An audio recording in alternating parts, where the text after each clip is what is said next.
halkan waa warbaahinta city waxaad ku soo dhawaataan wararka dunida waa 26ka bisha September sanada 2021 qodobada barnaamijkan ku weynana waxaa kamid ah madaxweyne Dani oo qasriga madaxtooyada Garowe ku qaabilay wafdi ka socda beesha caalamka madaxda dowlad goboleedka Galmudug oo loogu baaqay in dhismo ku sameeyeen wadooyinka burbursan ee deegaanada maamulkaasi abaaro ba'an oo ku dhuftay deegaano ka tirsan dowlad goboleedka Jubbaland kulan degdeg ah oo la isugu yeeray saraakiisha amniga degmada marka qodobadaas iyo kuwa kale ayaad ku dhageysan doontaan kuna daawan doontaan ku soo dhawaada isagii oo intaasi ka faahfaahsan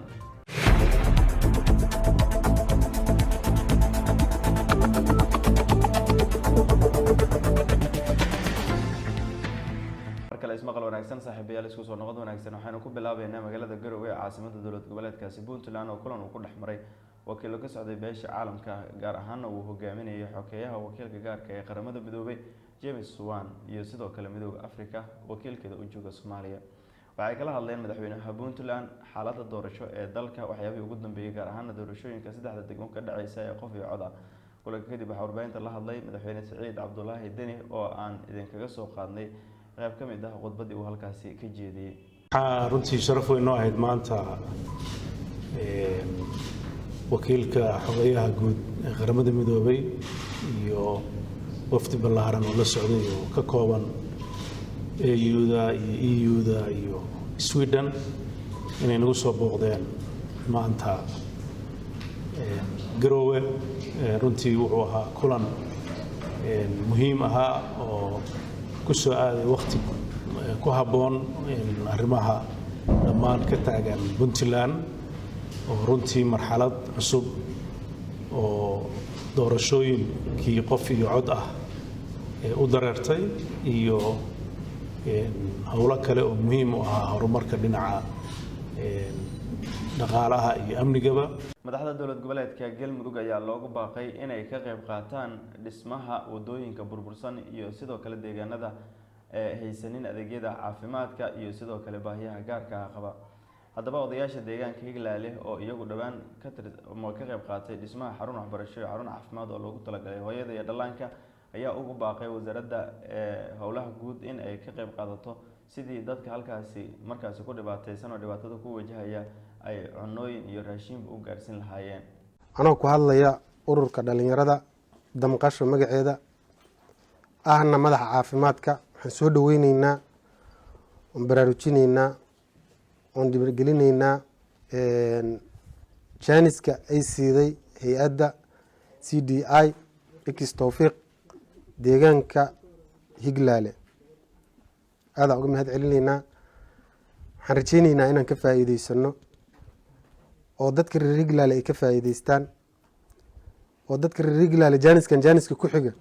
xaalad bani aadanimo ayaa laga soo sheegayaa deegaano hoostaga gobolada Jubbada Hoose iyo sidoo kale Gedo oo ka tirsan maamulkaasi Jubbaland waxaa kulan ku yeeshay magaalada Kismaayo guddiga ka hortagga khataraha musiibooyinka ee dowlad goboleedkaasi waxaana ay soo saareen in markaasi deegaanada dowlad goboleedka gaar ahaan kuwa hoostaga Afmadow iyo Jubbada Hoose ay abaariba aan ka jirto dadka xoolaha qabana xoolahooda ay ka dhamaanayaan afayeenka guddigaasi ayaa warbaahinta la hadlay waxaana uu markaasi jeediyay waxyaabihii kulanka looga hadlay iyo go'aanada ay ka soo saareen sidoo kale waxaan baaq u diraynaa dhammaan ummadda Soomaaliyeed ee khayrka jecel dal iyo dibadba caawinta walaalahooda dhibaataysan sidii loogu gargaari lahaa waxaana u soo jeedinaynaa dadka Soomaaliyeed gaar ahaan dadka reer Jubbaland inay is caawiyaan dhammaantood meelaha ugu badan ee ay saameysay abaartu waxaa ka mid ah degmada Badhaadhe iyo dhammaan deegaanada hoos yimaada 2 degmada Afmadow dhammaan deegaanada ku xeeran ilaa muxuu ahaa soodinta dheer ee Kenya xuduudka aan la leenahay 3 gobolka Gedo iyo dhammaan degmooyinkiisa oo dhan saddexdaas baad moodaa meelaha ugu daran way yani runtii marka laga hadlo arintan abaaruhu waxay ka jirtaa dhammaan saddexda gobol oo ay Jubbaland ka kooban tahay laakiin meelaha hadda ugu sii daran waa meelaha hadda halkan aan ku soo qaadanay wasaaradda arrimaha gudaha dowlad goboleedka Puntland magaalada Garowe waxay ka daahfurtay kulan looga tashanayo awoodda in ay dowladaha hoose markaasi la wareegaan si ay wasaaradda u sameyso waxyaabaha kale ee dheeraadka ee looga baahan yahay dibadda ama banaanka haddaba wasiirka wasaaradda arrimaha gudaha ee dhaban cad ayaa warbaahinta la hadlay waxaana uu ka sheekeeyey waa kulankan iyo muhiimadda uu iyagu u leeyahay. arrintaasi waa arrin u baahan in kor laga soo dhiraandhiriyo oo wasaaradaha inta badan ku mashquulsan inay iyagu shaqada fuliyaan laga soo daadajiyo xooggana la saaro in si dhammaystiran ay ula wareegaan degmooyinka. dhinaca kalena degmooyinka laftigooda loo diyaariyo awood ahaan iyo aqoon ahaanba mashaariicdaas hirgelintooda iyo maxaa la yidhahdaa adeega bixintiisa intaba inay u diyaarsan yihiin. sababta haddii la yidhaahdo wasaaradihii laga soo dejiyey caafimaadka, adeegii asaasiga caafimaadka, adeega asaasiga biyaha, adeega asaasiga waxbarashada, haddana degmooyinkii aynu wada ogsoonahay qayb ahaan inaysan awoodooda gaarsiisnayn heerkaas inay bixiyaan adeegyadaas, ama dhinaca dhaqaalaha ha noqoto ama dhinaca khibradda iyo xirfadaha ha noqotee, waxa u dhacaya waxa weeye firaaq ayaa hadhow imaanaya oo adeeg bixinta ku imaanaya. marka waxaa la rabaa degmooyinkana oo runtii muddo dheer laga soo shaqeynaya khaasatan degmooyinka JPLG ku jira in laga shaqeeyo oo awoodda la saaro. markan shabeellada hoose degmada marka ee xarunta gobolka shabeellada hoose waxaa in muddo ah ka jiray falal lidib ku ah amniga duqii muqdisho ama duqa degmadaasi oo ka maqnaana dib ayuu ugu laabtay. waxaana lagu soo waramayaa in kulamo degdeg ah la isugu yeeray saraakiisha laamaha amniga oo ay ku jiraan taliyaha nabad sugidda ee sirdoonka qaranka Soomaaliyeed ee degmada marka ahna gudoomiye ku-xigeenka amniga, gudoomiyaha arrimaha bulshada degmada iyo sidoo kale taliyaha 14 Oktoobar. kulankan ayaa inta uu socday diiradda lagu saaray sidii degmada marka looga bilaabi lahaa baaritaano ku aadan kadib markii halkaasi falal amni darro ay ka dhaceen maalmihii ugu dambeeyay, sida uu markaasi warbaahinta u sheegay Cabdullaahi Cali Axmed Waafow, gudoomiyaha degmada marka.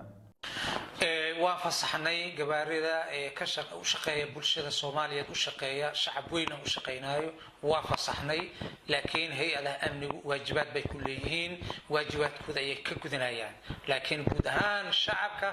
gabaaridoodu waa loo fasaxay inay shaqeystaan, bosteejidina si toos ah ay baawarta u timaado kana shaqeystaan. waan ku amarnay hay'adaha amniga insha Allah taala, waana shaqadaasi bir wixii ka dambeeya waa dhaqan gelin doonta.